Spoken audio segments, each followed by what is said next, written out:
Speedup అయిపోద్ది. ఒక 6 నెలల నుంచి ఏడాది తిరిగేటప్పటికి నాకు తెలిసి వెంటనే అవ్వకపోవచ్చు, కానీ ఒక 2 ఏళ్ల లోపు ఈయన జైలుకి పంపించే పని చేస్తారు. దాంతో పాటుగా అప్పుడు జైలుకి వెళ్తే ఈయన పరిస్థితి ఏంటి, ఫ్యూచరు పార్టీ పరిస్థితి ఏంటి, కాపాడేది ఎవరు? అప్పుడు పార్టీలో ఉన్న నాయకులందరికీ ఎటు? అయితే తెలుగుదేశంలో స్పేస్ లేదు ఇప్పుడు.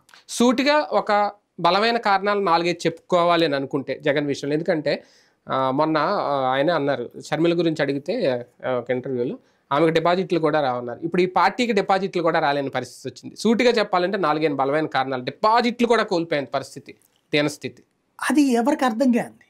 ఎందుకంటే ఒకటి మెయిన్ ప్రధానంగా కనబడుతున్నటువంటి రెడ్లది, రెడ్ల తిరుగుబాటు.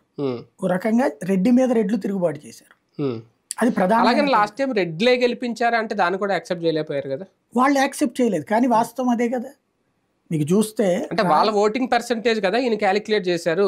క్యాబినెట్ లో మంత్రుల పదవుల్లో రెడ్ల స్థానం తగ్గించిన, సీట్ల విషయంలో రెడ్ల స్థానం తగ్గించిన, అంత ఓట్ బ్యాంక్ లేదు, అంత ఇంపాక్ట్ ఉండదనే కదా ఈయన తగ్గించారు. కానీ ఇప్పుడు కమ్మ సామాజిక వర్గం ఉందండి. ఫర్ ఎగ్జాంపుల్ మంగళగిరిలో కమ్మ ఎంత ఉన్నారు మరి, కానీ అక్కడ ఎన్నుకున్నారుగా.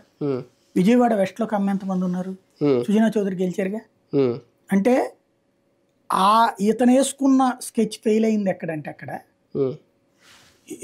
అక్కడ ఉన్న ఆ నియోజకవర్గంలో ఉన్న పెద్ద కులం వాళ్ళకి అవకాశం ఇస్తే గెలుస్తారని ఈయన అనుకున్నాడు.